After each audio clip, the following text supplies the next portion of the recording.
Most people think the hardest part is getting up. But what if I told you that's a lie?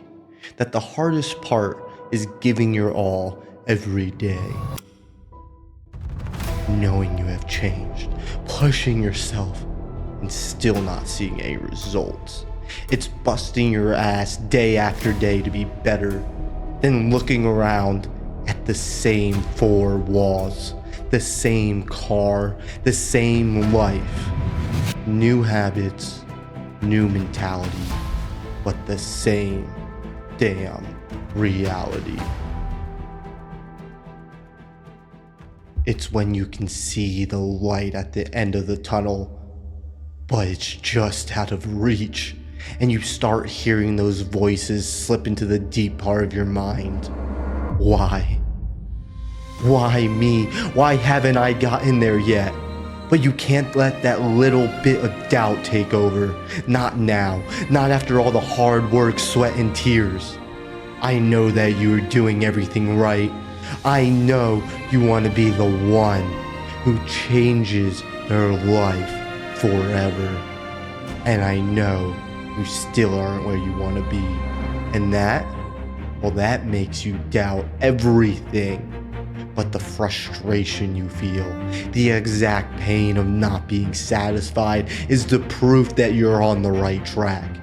Because real champions are never satisfied. We fight with our lives for that 1 second to have your hand raised.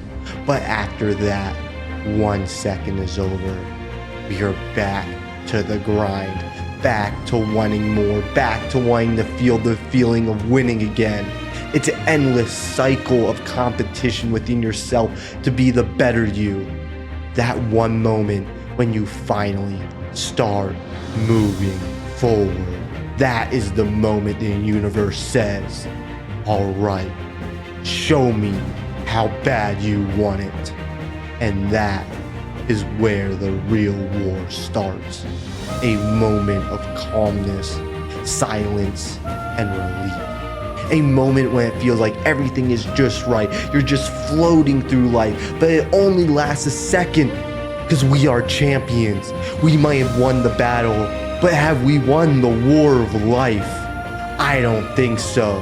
So enjoy the peace while it lasts, because a bigger war you didn't see coming is approaching. People you thought you surpassed are sneaking up on your heels.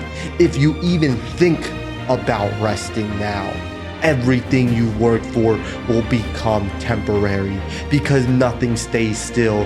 Not your progress, not your competition, not your demons. If you rest like the war is won, then everything you built is for nothing. It's like a sandcastle waiting for the tide. Those people you thought were behind you, they're rebuilding themselves every minute you relax. Opportunities are shifting, rearranging. They're all waiting for that one slip, that one night you choose comfort over commitment. Because that second you stop moving, the ground you gained around you becomes someone else's runway. What got you here won't get you there. The habits that saved your life won't be enough to build your new one. The world doesn't need your muscle memory. It demands calibration. It needs a new map, a new metric, a new reason to fight that isn't stitched together from yesterday's anger and fear. So lay your life out on the table. Every habit, every choice, every hour of your day. Figure out what's been building you and what's been eating you alive. Keep the weapons, drop the anchors, guard your time like a soldier behind enemy lines. Kill your excuses before they crawl back into your bloodstream. Sharpen, refine, evolve. This is surgery, not nostalgia. Cut away the things holding you back. Because there will come a point when momentum feels like it's on your side. And that's exactly when it will betray you. Momentum tricks you into thinking the climb is automatic. That just waking up is enough. That doing most of the work is okay. That consistency gives you permission to coast. But momentum dies the second you relax. And once it dies, you'll bleed twice as much effort just trying to resurrect it. So don't let up. Not today. Not when the hill is finally tilting your way. You didn't drag yourself up this mountain just to slip back down. At the base of the mountain, one bad step means nothing. You stumble an inch, you catch yourself. But up here, one wrong move can send you right off the cliff. One lazy day, one compromise, one I'll do it tomorrow and gravity takes everything you bled for. So plant your feet, dig your claws into the ice, climb like the mountain is trying to throw you off. Because it is.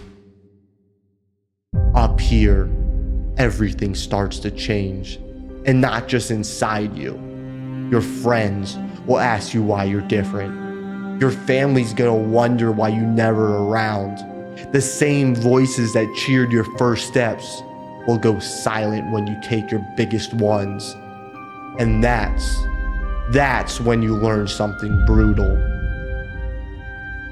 You're not outgrowing places, you're outgrowing people. And as painful as it is, you can't drag everyone with you. If you try to haul your old friends up the mountain, they'll just fall and pull you down too, because they weren't built to weather this storm. So it's time to leave the sheep behind and run with the wolves. Once you leave them behind, the rules change, the air gets thinner, the pressure gets heavier. Every move matters more than the last. Up here, nobody hands you the next step. You learn fast or you freeze, you adapt or you slip. The climb doesn't give a damn about your feelings. It cares only if you can keep going.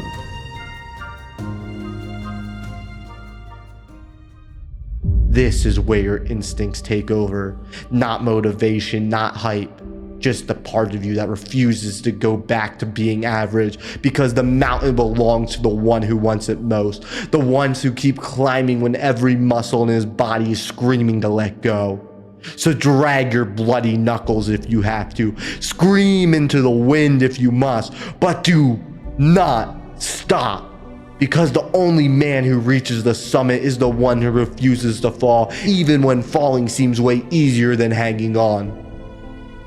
Now, remember this moment. Feel it. You are the lone wolf clawing your way upward, and you don't have to fight alone. There's a whole pack of us climbing this mountain together. Quiet fighters, rebuilders, men who don't quit. So join the pack. Subscribe now and turn on notifications so you never miss a battle cry like this. Surround yourself with others who turn their pain into power, because together we keep climbing. Together we fight and we don't quit. Welcome to your comeback.